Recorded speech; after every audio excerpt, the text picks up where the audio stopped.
Larry Walters, a 33-year-old resident of San Pedro, California, had always been captivated by balloons. He recalled visiting Disneyland as a child and seeing a woman clutching helium-filled Mickey Mouse balloons, an image that planted the seeds of lift and flight in his mind. After years of thinking about it and serving as a cook in Vietnam, he decided that he could not ignore the idea any longer. On the 2nd day of July in 1982, Walters attached 42 weather balloons to a lawn chair he had bought for $19. He filled the balloons with helium, added 13 plastic water jugs as ballast, and strapped himself to the chair with a CB radio, sandwiches, beer, and a camera. His plan was audacious: rise about 100 feet and drift with the wind toward the Mojave Desert, puncturing balloons along the way to descend gradually. Things did not go as planned.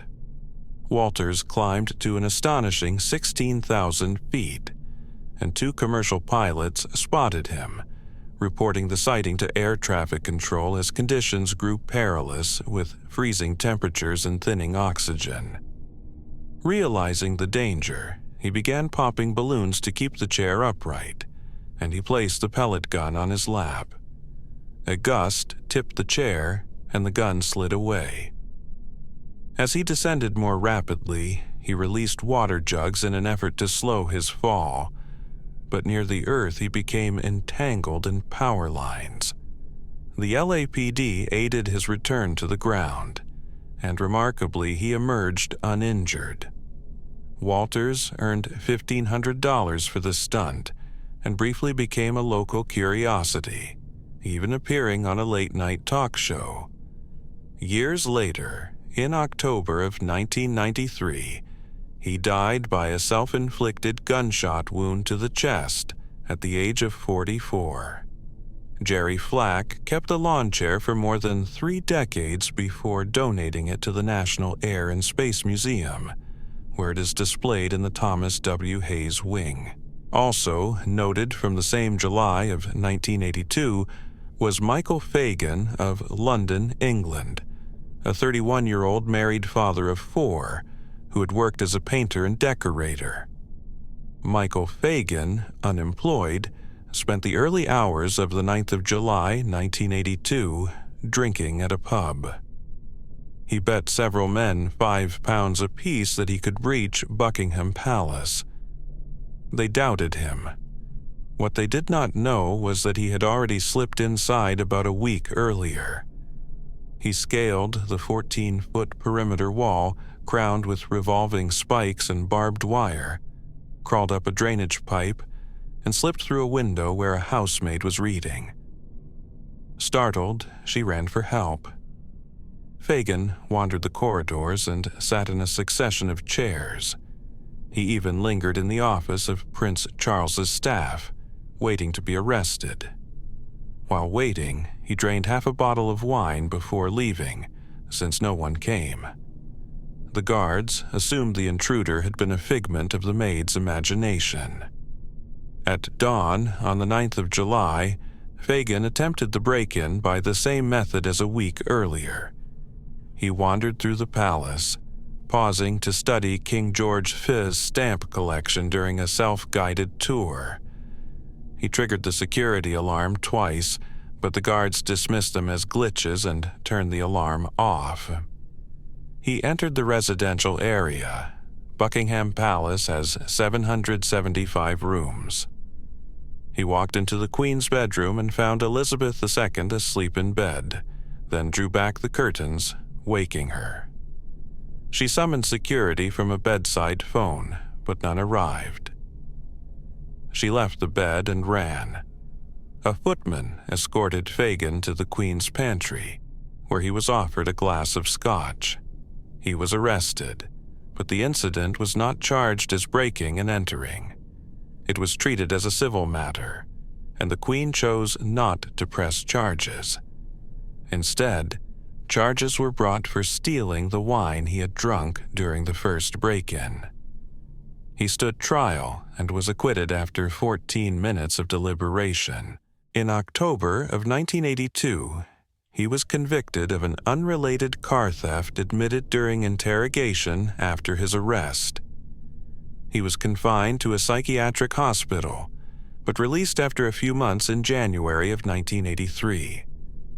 Fagan's audacious break-in is regarded as one of the greatest security scandals in the history of the English royal family. Many were stunned by how easily he penetrated the palace. In the years that followed, he had further run-ins with the law and gave several interviews. The incident even inspired a dramatic portrayal in Season 4 of Netflix's The Crown. Nagasaki, Japan, is famous for being the second and the last city in the world to experience a nuclear bomb attack. At the time of the bombing, there were 263,000 people living there, and the devastation killed 60 to 880,000. The city was rebuilt in July 1982. Nagasaki had a population of 450,000 on July 23rd. Monsoon rains pounded the area. Over 7 hours, 18 inches of rain drenched the region, triggering catastrophic mudslides and widespread destruction. A 350-year-old stone bridge, once thought to endure anything, was washed away. 20,000 cars were swept away, and 53,000 people were left homeless. On July 17, 1982, 299 people were killed. In the United States, the top hit was Eye of the Tiger by Survivor, the Rocky III theme. In the United Kingdom, the track was associated with Irene Cara. The box office leader was the science fiction classic E.T. Norma Richards, 27, lived in northeast London with her 3 daughters, Samantha, 9, Sarita, 7, and Roden, 4. The 2 eldest girls came from Norma's previous relationship, while Norma shared her life with her current partner and Roden's father, Keith Cunningham. Keith was the brother of the famous footballer Laurie Cunningham. In 1777, Laurie became the first black footballer to play for England at international level, and in 1979 he became the first British player to sign with Real Madrid. By 1982, Laurie was still with Real Madrid. That weekend, Norma went out to a nightclub, leaving her youngest child with her fraternal grandparents, while the 2 older girls remained at home. 2 days later, Roden and her grandmother went to the family home and found Norma lying in the living room. They went upstairs to the bathroom, where the bathtub was full of water, and discovered the bodies of Samantha and Sarita. Police were summoned and determined that Norma had been raped. Her underwear lay beside her. She had been stabbed to death, with 2 stabs to the neck and 2 to the chest, the blows brutal enough to pierce her breastbone and exit through her back. Investigators believe the murder weapon was an antique bayonet that had hung on the living room wall. Samantha, 9, was naked and lay in the bathtub above her sister. She had been stabbed multiple times in the neck, chest, arms, stomach, and back, with 1 wound passing through her body into her arm, suggesting the bayonet as the weapon. Sarita, 7, had been drowned, and her thumb in her mouth unsettled investigators, as if she had been sucking it. Neither girl showed signs of sexual assault. Across several doors, the killer had drawn the logo of the National Front, a far-right racist organization, but police did not believe the extremist group was responsible, suspecting the logos were intended to mislead investigators. It was clear the crime was sexual in nature. The killings occurred 2 days earlier. That night, before their bodies were found, Norma went to the club. and the killer either went home with her or followed her there. One or both of Norma's sisters were awakened during the assault, and they were killed to silence them as witnesses. Police focused on Norma's circle: friends, acquaintances, and her former and current lovers. They learned that although Norma was with Keith Cunningham, she was having an affair with Donovan Johnson. Johnson was questioned for 3 days, saying they met at a mutual friend's birthday party about 9 weeks before the murders. They had sex twice, the second time in Norma's bed, and he had seen a photo of Keith Cunningham. He also claimed Norma asked if he owned a black suit because he might have to wear it to her funeral after Keith killed her. Johnson later had an alibi. He was out with friends and they confirmed. Friends of Norma said that Keith might have killed Norma if he found out she was cheating. The police investigated Keith Cunningham, but his alibi was stronger.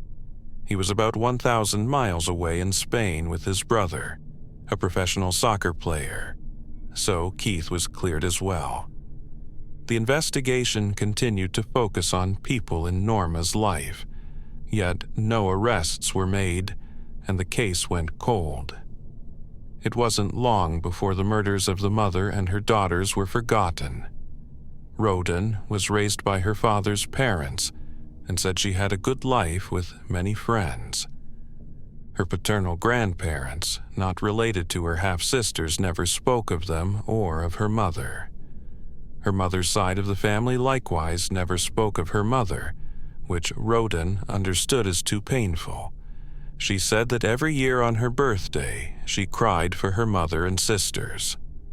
When Roden was 18, she began to yearn for her mother, but by then her mother had been dead for 14 years. Another 13 years passed before the case was reopened. A great change swept through the United Kingdom over those 27 years. In '82, the 3 biggest films were E.T. the Extraterrestrial, Annie, and Rocky III. In 2009, there were Harry Potter and the Half-Blood Prince, Ice Age, Dawn of the Dinosaurs, and Up. The biggest songs of Britain in '82 were Come On Eileen by Dex's Midnight Runners, Fame by Irene Cara, and Eye of the Tiger by Survivor.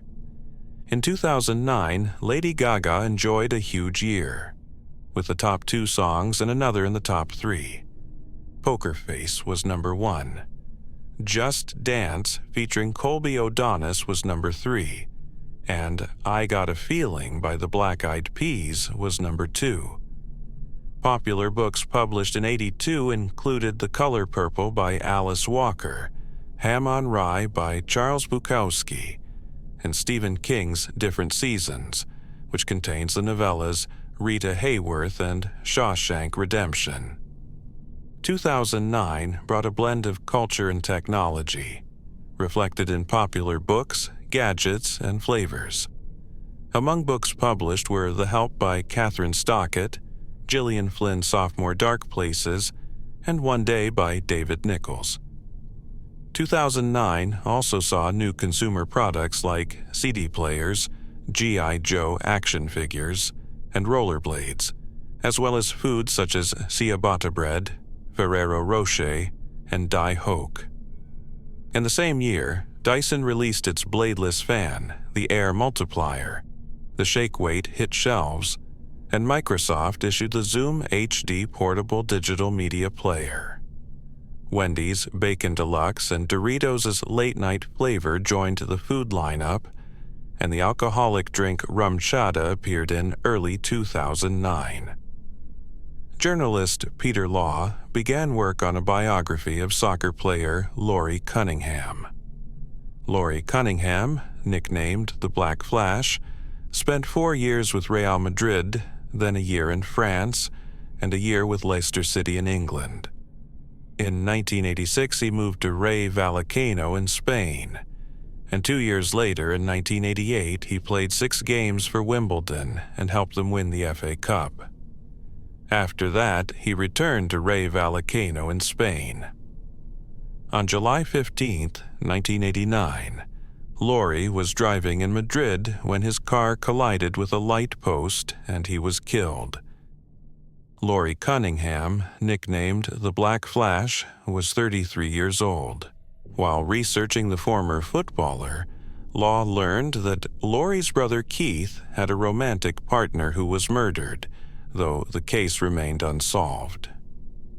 In April 2009, Law contacted the police to see if the case had ever been solved. Nothing had been done for years. When the case was reopened, DNA testing yielded a profile that was entered into the United Kingdom National DNA Database. It matched Wilbert Dice, who went by Tony Dice, a man with a criminal record dating back to the mid-70s, including burglary, assault, carrying knives, and possessing a shotgun. At the time of the murders, he was 26 years old, and when the DNA match occurred, he was 53. Police explored further connections to the crimes, checking whether he could be linked in other ways. In 1982, Dice's mother lived a few hundred feet from Norma's family home, and Dice was a passing acquaintance of Norma's partner Keith Cunningham. He had never been treated as a suspect because investigators focused on people in Norma's circle rather than Keith's friends. In October 2009, 27 years after the murders, 54-year-old Tony Dice was arrested and questioned. He denied involvement, saying Norma was like a sister. Confronted with the DNA evidence, he offered a new version. They had met at a club and had sex in the women's washroom. Yet that explanation clashed with the crime scene. The underwear found beside Norma's body bore no signs, and another puzzle remained. An early clue surfaced when investigators found Tony Dice's fingerprints on the wall of Norma's living room, near a bayonet that hung there. Police believed the bayonet had been used to kill Norma and her daughters, Samantha and Sarita. When the case was reopened, the bayonet yielded no evidence because it had been destroyed in 1989. In November 2010, Dice went to trial for the triple murders. The prosecution argued that he met Norma at a nightclub, either accompanied her home or followed her there, and when she refused his advances, he snapped. He allegedly raped and killed Norma, then murdered her daughters to silence the witnesses. DNA and fingerprint evidence placed him at the scene, corroborated by 3 witnesses. One witness was Dice's ex-wife, who testified to an 18-year pattern of abuse. He attacked her with a knife on 3 occasions, struck her with a hammer, dumbbells, and a bicycle chain, and threatened her with a shotgun. She recalled an incident 8 years earlier in which, during an argument while Norma was bathing, he held her head under water until she nearly died, then pulled her out and cut her. Another witness, a woman, recounted a 1982 encounter mirroring the era's murders. Her boyfriend was away, and Dice followed her home from a nightclub, attempted to force intercourse, and after she resisted, he threw her across the living room. She survived without serious injury or rape, informed her boyfriend, who confronted Dice. Dice did not resist or deny the allegations and apologized instead. A third woman testified about a 1986 assault when she was 19 and pregnant with her second child. She was at home with her first while her partner was out, and Dice, then a friend of the partner, asked to use the washroom.